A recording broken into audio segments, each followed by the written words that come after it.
Welcome to another deep dive.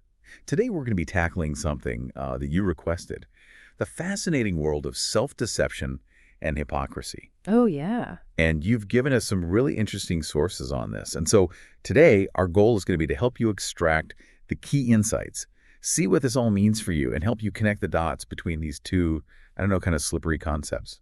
It's a great topic, and it's something we all grapple with on some level, I think. Exactly. Like, we're all familiar with the basic ideas of self-deception, hypocrisy. Like, we've heard these words, we kind of know what they mean. But are there nuances we might be missing? Are there different types of self-deception, for example?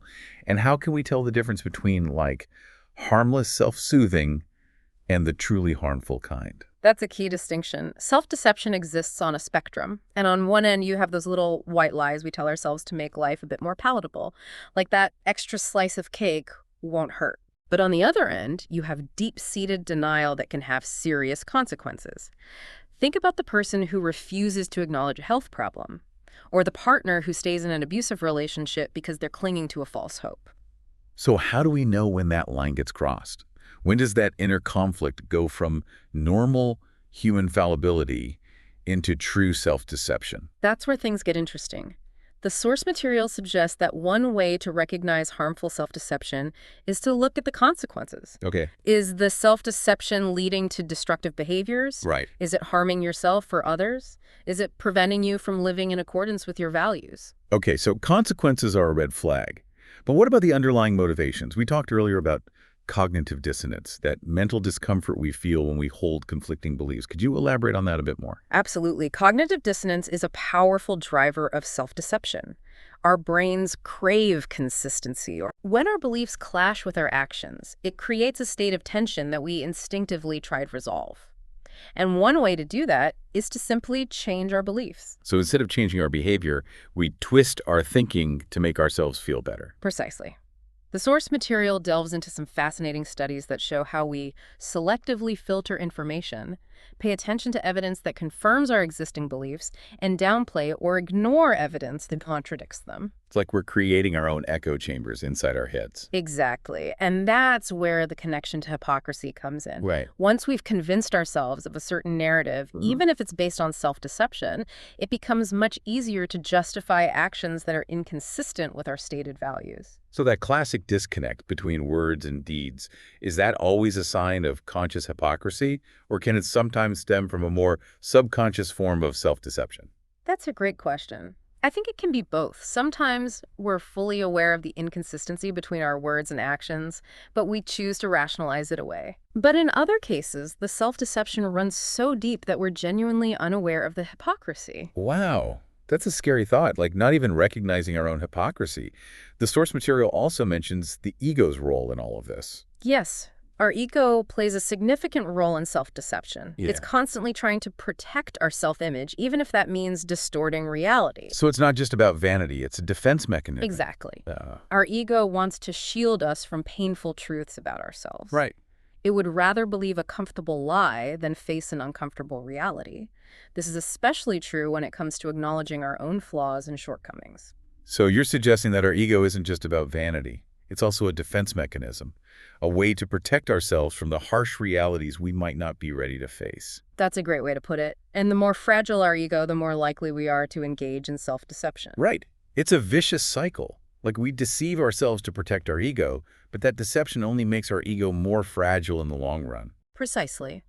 The more we avoid confronting the truth, the weaker and more defensive we become. Okay, so we've got cognitive dissonance and ego protection driving our self-deception. The source material mentioned a third factor, fear. Could you elaborate on that a bit? Certainly. Fear is a powerful motivator, and it can lead us down the path of self-deception in a number of ways. Right. We might fear failure, Yeah. so we convince ourselves that we're not really capable of achieving our goals. Or we might fear rejection, so we pretend to be someone we're not in order to fit in. It's like we're building walls of self-deception to protect ourselves from the scary outside world. Exactly. And those walls might provide a temporary sense of security, but ultimately they prevent us from experiencing life fully and authentically. They also make us more prone to hypocrisy because we're constantly trying to maintain a facade, a carefully crafted image that doesn't reflect our true selves. So fear, ego, and cognitive dissonance. These are the three musketeers of self-deception. You could say that. They often work in concert, reinforcing each other and making it even harder to break free from the cycle. This is really making me think about the consequences of all this self-deception. You mentioned earlier that harmful self-deception is often marked by negative consequences. Can you give us some concrete examples of what that might look like? Of course. Let's take the example of someone struggling with addiction. Okay. They might tell themselves they can quit anytime they want, minimizing the severity of their problem. Right. This self-deception allows them to continue engaging in destructive behaviors while maintaining a facade of control. It's like they're living in two separate realities. The one they've constructed in their mind and the one that's playing out in their actions. What other examples come to mind? Another example that comes up in the source material is the abusive partner. Okay. They might justify their behavior by blaming their partner or external circumstances, Right. refusing to acknowledge their own responsibility. This self-deception allows them to maintain a sense of righteousness while continuing to inflict harm. That's a powerful example of how self-deception can be used to shield ourselves from the painful truth of our own actions. Are there any other examples from the source material that stood out to you? Yes, the workaholic is another interesting example. They might convince themselves that their excessive work is for the good of their family, Right. providing financial security and opportunities. Right. But in reality, they might be neglecting their loved ones' emotional needs, sacrificing quality time and genuine connection for the sake of achievement. So they're preaching the importance of family while their actions demonstrate a completely different set of priorities. That's classic hypocrisy. Exactly. And the underlying self-deception is the belief that their work is truly altruistic, when deep down there might be other motivations at play, like a need for validation or fear of intimacy. Wow, these examples are really hitting home. It's so easy to see how self-deception can creep into our lives and lead to hypocrisy. But what I'm wondering is, are there certain personality types that are more susceptible to this kind of thinking? Do some people just have a natural tendency towards self-deception? That's a fascinating question, and one that the source material touches upon. Some research suggests that individuals with certain personality traits, such as narcissism or a strong need for approval, might be more prone to self-deception. That makes sense. If you have a fragile ego and a constant need for validation, you're probably more likely to distort reality to fit your desired self-image. Precisely. But it's important to remember that self-deception isn't limited to specific personality types. It's a human tendency that affects us all to varying degrees. That's a good point. It's like a universal human flaw, a shadow that we all carry. But the key is to be aware of that shadow and to learn how to manage it. I completely agree. Awareness is the first step towards breaking free from the cycle of self-deception and hypocrisy. And speaking of breaking free, the source material does offer some practical strategies for doing just that. Okay. Would you like to dive into those now? Let's do it. This is where things get really interesting. Like, how do we actually combat self-deception? I know we've touched on mindfulness before, but is there more to it? Mindfulness is a great starting point. It's about cultivating self-awareness, paying attention to our thoughts, feelings, and behaviors without judgment. Okay. By developing this awareness, we can start to notice those moments when we're slipping into self-deception. Right. We become more attuned to the discrepancies between our internal beliefs and our external actions. So mindfulness is like shining a light on those dark corners of our minds where self-deception likes to hide. Precisely. But mindfulness alone isn't enough. We also need to engage in honest self-reflection. Ooh, honest self-reflection. That sounds a bit daunting, but I guess it's necessary, right? It's essential. It involves regularly examining our motivations and actions. It's about asking ourselves those tough questions, Right. the ones we often avoid, and being willing to face the uncomfortable truths that might emerge. Yeah. That's where things get really challenging. It's Yeah. easy to talk about self-reflection, but actually doing it is a whole other ballgame. It's not always easy, that's for sure, but the rewards can be profound. Right. When we're willing to face our own self-deception, we open the door to personal growth and transformation. We start to live with greater authenticity and integrity. So it's about being brave enough to look in the mirror and see ourselves for who we truly are, flaws and all. Exactly. And sometimes we need help with that process, which is where seeking feedback from trusted sources can be invaluable. That makes sense. Sometimes we're so caught up in our own heads that we need an outside perspective to help us see things more clearly. Absolutely. It could be a close friend, a mentor, a therapist, someone who can offer an objective perspective on our behavior. They can help us identify blind spots and challenge our self-deceptions. I'm curious, speaking of professional guidance, what about therapy? Can therapy play a role in overcoming self-deception? Absolutely. Therapy can be an incredibly powerful tool for unpacking and overcoming self-deception. A therapist can provide a safe and supportive space to explore those deeply ingrained patterns Right. and develop strategies for change. So it's like having a personal trainer for your mind, like helping you build those mental muscles needed to break free from self-deception and cultivate a more authentic way of being. I have to admit, I haven't always been a champion of honesty myself. Oh. There was a time when I struggled with self-deception, especially in my relationships. I kept telling myself everything was fine, Yeah. but my actions were telling a different story. Mm. It took a lot of painful self-reflection and some tough love from a friend to finally face the truth. But once I did, it was like a weight had been lifted. I finally started living in alignment with my values and creating relationships based on honesty and authenticity. Wow. It's a game changer. That's a powerful testament to the transformative power of facing our own self-deception. It takes courage, but the rewards are immeasurable. Absolutely. Now, we've explored how self-deception manifests in our personal lives, but now I'm wondering, how can we become more discerning? How do we spot hypocrisy when it's staring us in the face?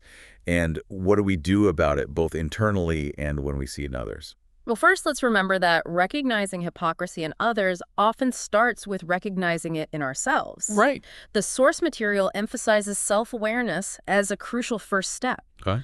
Being honest with ourselves about our own inconsistencies can help us spot those same patterns in others. That makes sense. If we're constantly justifying our own hypocritical behaviors, we might be more likely to overlook them in others. Exactly. It's like that saying, we see the world through the lens of our own experiences. So if we're wearing hypocrisy-colored glasses, we're going to see hypocrisy everywhere, even when it's not really there. Precisely. Yeah.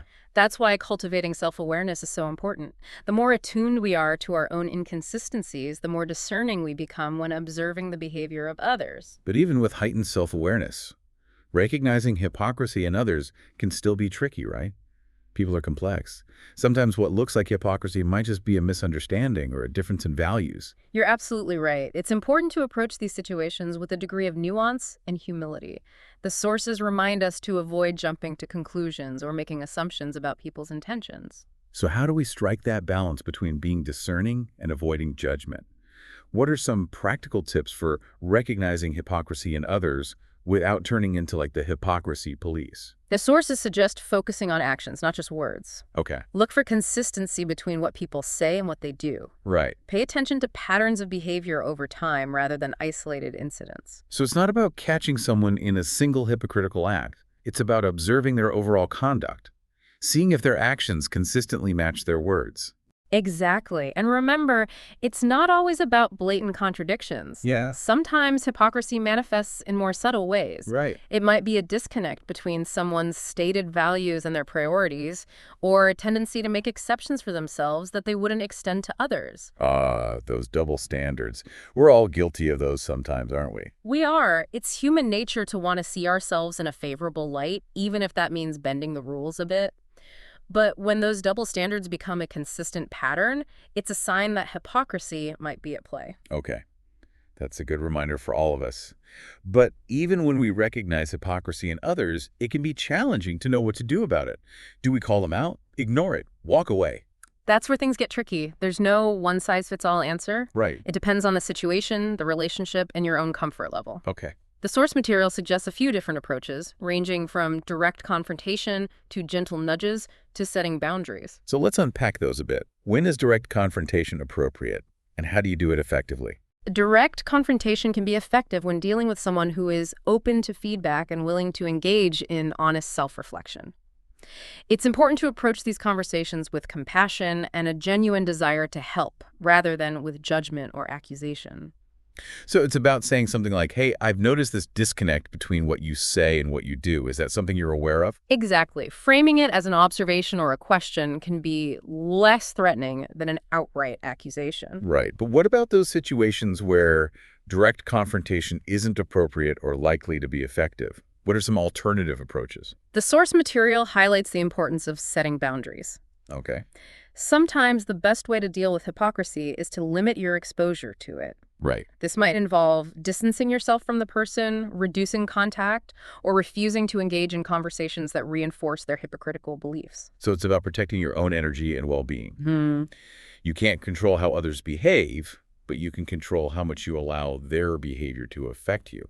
Exactly. You are not obligated to be a passive bystander to hypocrisy. Okay, so we've talked about direct confrontation and setting boundaries. What about those more subtle approaches, the gentle nudges you mentioned earlier? Gentle nudges can be effective when dealing with someone who might not be fully aware of their hypocrisy or who is defensive and resistant to direct feedback. Right. It's about subtly pointing out the inconsistency between their words and actions, often through humor or questioning. Can you give me an example? Let's say a friend is complaining about another friend gossiping, but then proceeds to launch into a gossip session themselves. Oh, okay.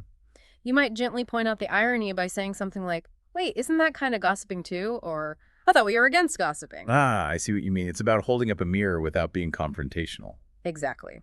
Sometimes a gentle nudge is all it takes to spark self-awareness and encourage someone to reconsider their behavior. But let's be honest. Even with the best intentions, addressing hypocrisy in others can be a minefield. What advice do the sources have for navigating those tricky conversations? One key piece of advice is to focus on the behavior, not the person. Okay. Avoid making personal attacks or generalizations. Right. Stick to specific observations and avoid labeling the person as a hypocrite. So instead of saying, "You're such a hypocrite," you might say, "I noticed that you did this, and it seems inconsistent with what you said earlier." Exactly. It's about being descriptive rather than judgmental. And remember, it's okay to disagree with someone's actions or beliefs without condemning them as a person. That's a good reminder. It's easy to get caught up in the heat of the moment and let things get personal, but that rarely leads to productive dialogue. Right. The goal is to encourage self-reflection and positive change, not to shame or punish the person. So it's about planting seeds of awareness, not throwing stones of judgment. Beautifully put. And even if the person isn't receptive to your feedback, you've still done your part by speaking your truth and upholding your own values. So it's about leading by example. Even if our words don't have the intended impact, our actions can still speak volumes. Absolutely. And speaking of actions, the sources emphasize the importance of modeling the behavior we want to see in others. No. If we want to live in a world where hypocrisy is less prevalent, we need to start by examining our own conduct. That's a great point. It's easy to get caught up in pointing fingers at others, but it's much harder to turn that critical lens inward. Yeah. So how can we become more mindful of our own hypocritical tendencies? The same principles we've been discussing apply here as well. Pay attention to your actions. Look for inconsistencies between your words and deeds. Right. Be willing to challenge your own assumptions and justifications. You know, it's funny how these conversations always seem to come back to self-awareness. It's like the magic bullet for personal growth, but it's easier said than done, right? How do we actually cultivate that kind of deep self-awareness? That's a great question, and one that deserves further exploration. Would you like to delve into that now or save it for the next part of our conversation? Let's save it for next time. I think we've covered a lot of ground already, and I don't want to overload our listeners. I agree. It's important to give people time to digest these concepts. So, dear listener, we'll be back soon with part 3 of our deep dive, where we'll explore practical strategies for cultivating self-awareness and breaking free from the cycle of self-deception and hypocrisy. Stay tuned. Welcome back to our deep dive.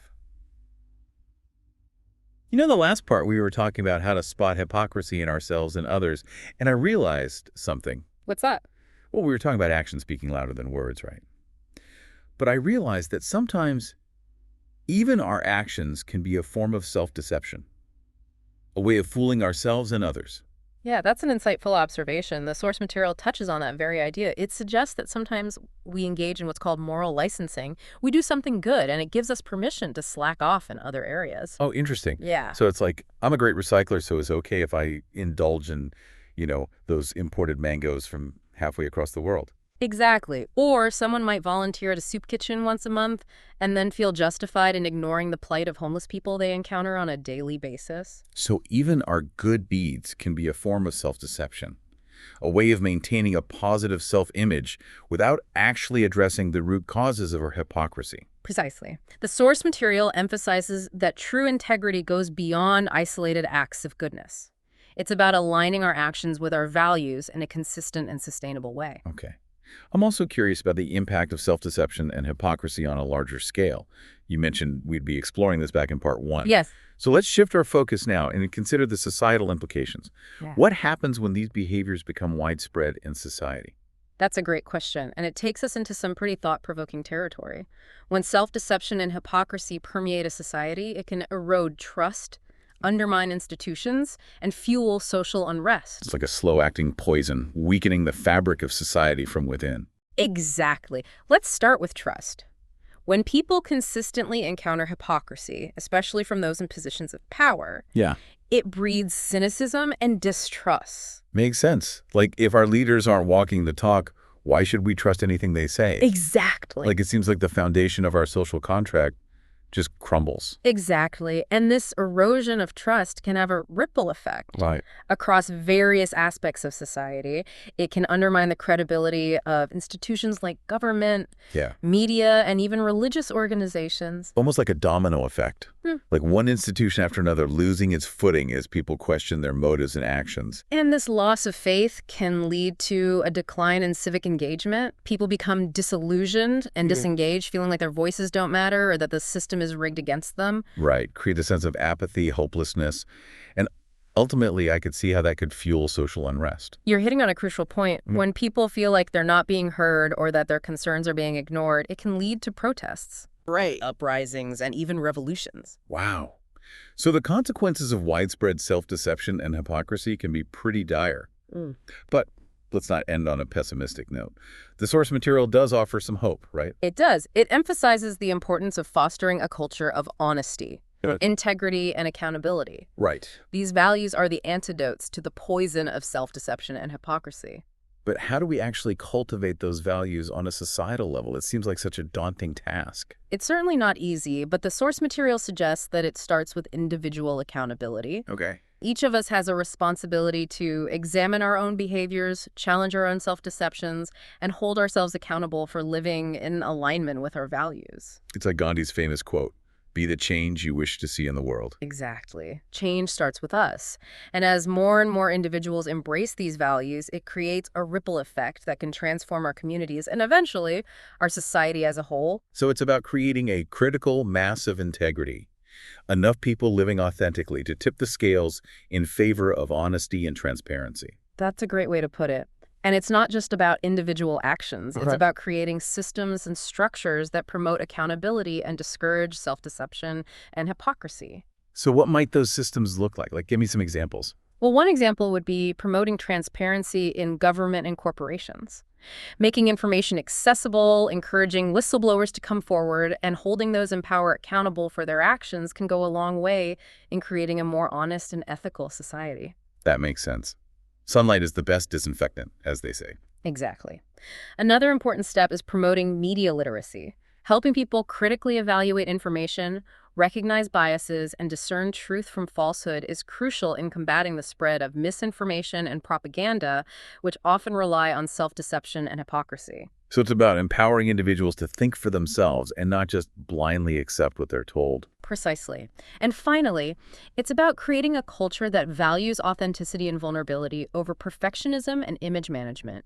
Okay. Encouraging people to embrace their imperfections, admit their mistakes, and learn from their failures can help create a more compassionate and forgiving society, one that's less prone to self-deception and hypocrisy. I love that. It's about creating a space where it's okay to be human, to be flawed, to be a work in progress. Exactly. And that's a powerful antidote to the shame and fear that often drive self-deception and hypocrisy. Well, this has been a truly enlightening deep dive. We've covered a lot of ground from the personal to the societal. Is there anything else you'd like to add before we wrap things up? Just this. Remember that the journey to authenticity is ongoing. Right. It's a process of continual self-reflection, growth, and course correction. And it's a journey worth taking, both for our own well-being and for the betterment of our world. Beautifully said. And thank you, dear listener, for joining us on this deep dive. We hope you found it valuable and insightful. Remember, awareness is the first step towards change. So keep questioning, keep reflecting, and keep striving to live with greater integrity and authenticity. And remember, we're all in this together. Let's support each other on the path to a more honest and compassionate world. Until next time, keep diving deep. This is DigitView.